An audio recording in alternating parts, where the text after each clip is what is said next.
there YouTube, Canadian Guns and Gear here with another video. Today I wanted to take a look at the newest addition here to the Canadian Forces combat boots, something that I couldn't really find much information about online. So these are what are known as the Land Operations Temperate boots. Now the story behind it, from what I understand, is you have the, I believe they're the Mark IV GP boots, which are the black ones. And then after those came out a while ago, they were trialing different types of combat boots to start issuing because they were having problems with the GP boots. At one point they had a brown boot design that they went with, and they were falling apart, and they had a lot of issues with those.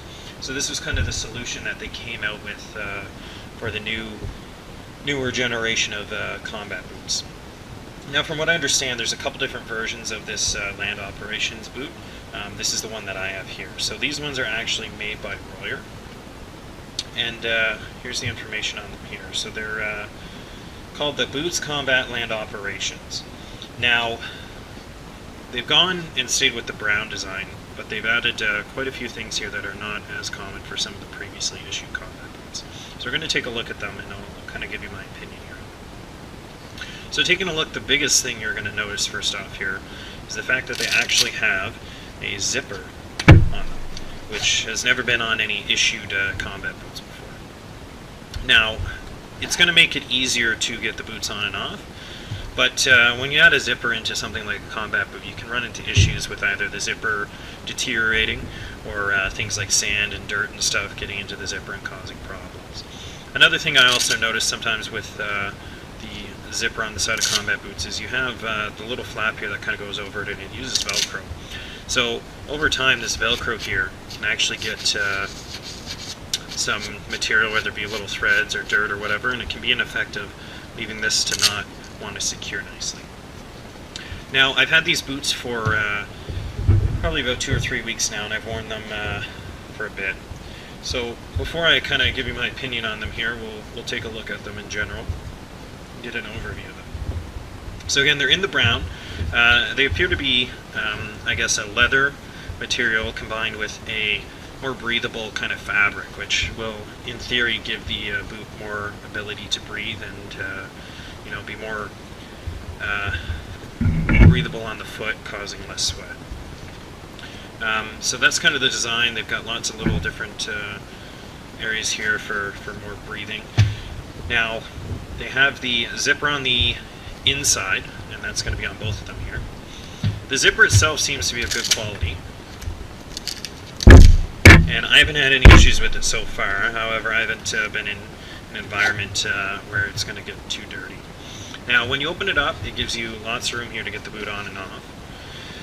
And if we take a look inside at the insole, the one thing I did like about the insole, so you can see the insole here, it's perforated again to allow more breathability of the actual insole itself. However, this is the first time I've seen this type of insole here with the rubber material, which I kind of like. Compared to the other ones, it's not as rubbery and absorbent of a material. So what this is going to do is it's going to allow more absorption of any force that you're feeling on your feet as you're walking, you know, kind of absorbing a lot of the impact. So that's the insole. Now, one of the biggest, and in my opinion, most beneficial parts of this boot is going to be the actual sole itself. So you can see here that it says it's shock absorbing. There's no other real indications on it other than you can see here it's dual density sole and made in Canada. So that's pretty much it, and I think it says something about oil and acid resistant, which is pretty standard for your combat boots. But the biggest thing is, if you've ever used or seen the original Mark IIs or 3s or the GP boots, the black ones, the sole's almost like a hard rubber. It's like a hockey puck almost. These, they appear to be more grippy with the actual texturing of the sole, and also they're going to be more shock absorbing. So when you're on longer marches and things like that, it should be easier on your feet. So you can kind of see some of the wear pattern. They're wearing down a bit in the back here since I've been wearing them. So that's going to be your one downside, I guess, with a more shock-absorbing sole, is you're going to get more wear on it easily.